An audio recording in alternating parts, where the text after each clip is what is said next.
Welcome to Bed Crime Stories podcast. I'm your host, T. Hi, bed crimers. Hope you guys are all doing well. To anyone new here, a warm welcome. Thank you for checking out my channel. Let me just ask that after listening to this, if you find you enjoyed the video, just do me a favor and smash the like button and consider subscribing. 54-year-old Alex Murdaugh cannot be having a good week. The prosecution was able to land 2 perfect 10s over the past 4 days. The first was when 2 of Paul Murdaugh's close friends, Rogan Gibson and Will Loving, testified that they both viewed the Murdaughs as second families to them. They both said that they cared about the Murdaugh family and both had positive things to say about Alex's relationship with his wife Margaret and his son Paul. These 2 guys were the first 2 witnesses that offered a glimpse into Alex Murdaugh's personal life, but both friends also stated emphatically that 100% they are sure that the third voice heard on Paul's Snapchat video that was recorded just 5 minutes before Paul died belonged to Alex Murdaugh. The friends in saying this left no question that Alex was at the kennel at a time when he said he was not there. Their certainty about Alex's voice pretty much places him at the crime scene when the crime went down. The second perfect 10 came serendipitously through what I would call an error on the side of Alex's defense team. His lawyers, Jim Griffin and Dick Harpootlian, are longtime legal advisors to him and also family friends. And they asked Rogan Gibson whether he could think of any reason why Mr. Murdaugh would commit the crimes he's accused of committing. Gibson replied, "Not that I can think of," end quote, which was the perfect response for the defense. They were happy Gibson said that. However, by turning the cross-examination of Gibson from dealing with specific issues in the case, like the Snapchat video, to having him basically testify as a character witness for Alex Murdaugh, the defense inadvertently opened the door for the prosecutors to be able to introduce evidence about Murdaugh's other alleged crimes, citing questions about whether or not Alex had been a loving father and good provider. Judge Clifton Newman said, and I quote, "In the court's view, that opened the door for the state to respond by asking questions, as the state did. That's a huge win for the prosecution." The defense was not too happy about it, and they tried to argue that if the prosecution is going to bring up all of Alex Murdaugh's financial issues, the trial is going to last much longer than expected. It's supposed to be about 3 weeks, and they're saying it would add months. But the judge in a hearing today, without the jury present, said he would permit prosecutors to introduce evidence about Alex Murdaugh's other alleged crimes, many of which are financial in nature. In this manner, the prosecutors have a better chance at establishing a possible motive for why Alex allegedly did in his wife and son. The judge cited another case that had its verdict overturned because the judge refused to hear additional testimony because he or she didn't want to extend the trial and take the time. But the defense still isn't completely hiccuping along. They have shot down the prosecution's claim that Alex did away with Margaret and Paul, allegedly, to gain sympathy and distract from his financial crimes by stating that Alex could have achieved the same goal without harming anyone. Jim Griffin pointed out that Alex's father was on his deathbed at the time, and everyone at the family firm would have given Alex time to deal with that before they pushed him hard about potential missing funds. The other point that the prosecution has yet to fully explain is how Alex Murdaugh could have done in Margaret and Paul within seconds of one another using 2 different weapons. I'm going to get graphic here for maybe 2 minutes or so if this type of thing is triggering for you, please fast forward.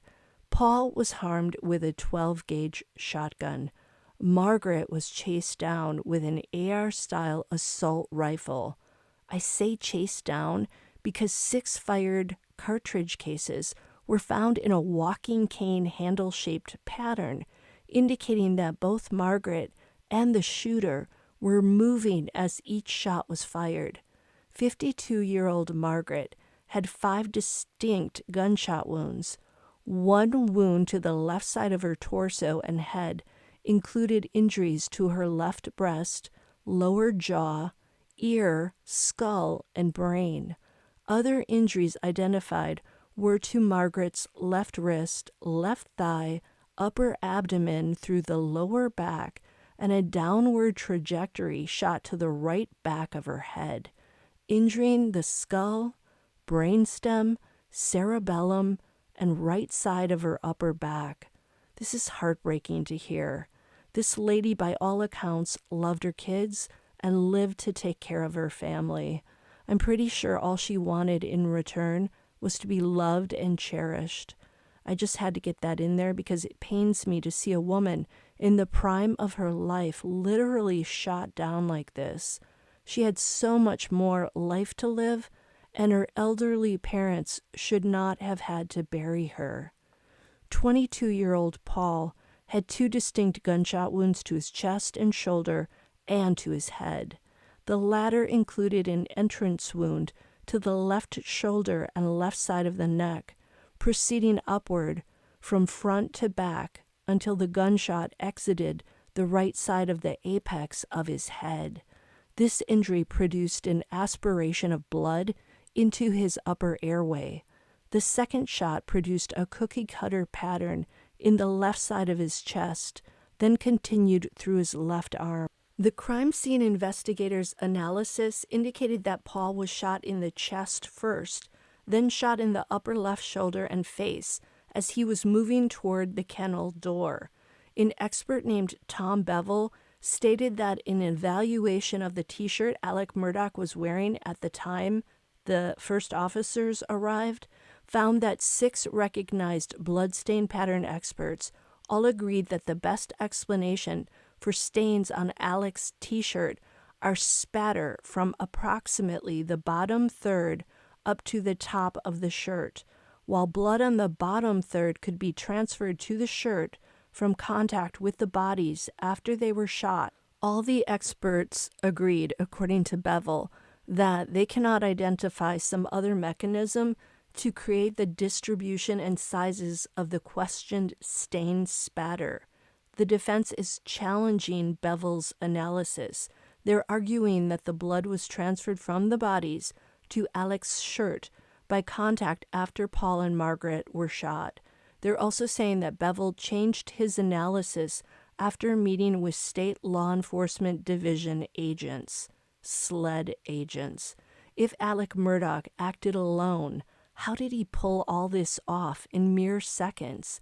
Did he have the 2 weapons loaded and hidden somewhere in bushes or perhaps in the dog kennel? Did he place himself somewhere just prior to harming the victims so that neither Paul nor Margaret saw him coming at them until it was too late to get away? I do get the feeling that Paul was injured from behind as he was headed out of the dog kennel structure. He was found resting face down just outside the doorway with his right foot and shoe inside the threshold. Margaret was outside, not too far from Paul. I think she heard the shots ring out for her son, and then she took off running. But there was no way she could outrun an AR-style rifle, especially once she was shot in the thigh. She was basically felled and then received a point-blank shot to her back and head. As I've said before, whoever did this was intent on making sure both victims were wholly and completely without life. This was, as they say, overkill. So could Alec, who was a skilled hunter, much like our friend Barry Morphew, could he have pulled this off alone, or did he have help? Was there a second shooter? Some people have tried to speculate that Alec's eldest son, Buster, may have helped him. I do not believe that because I'm pretty sure law enforcement established Buster's alibi early on And if it wasn't rock solid, he too would have been charged. What do you guys think? Let me know in the comments. Until the next time on Bed Crime Stories, hey, could you do me a favor? Smash that like button, subscribe to my channel. Both of these things really help. See you next time.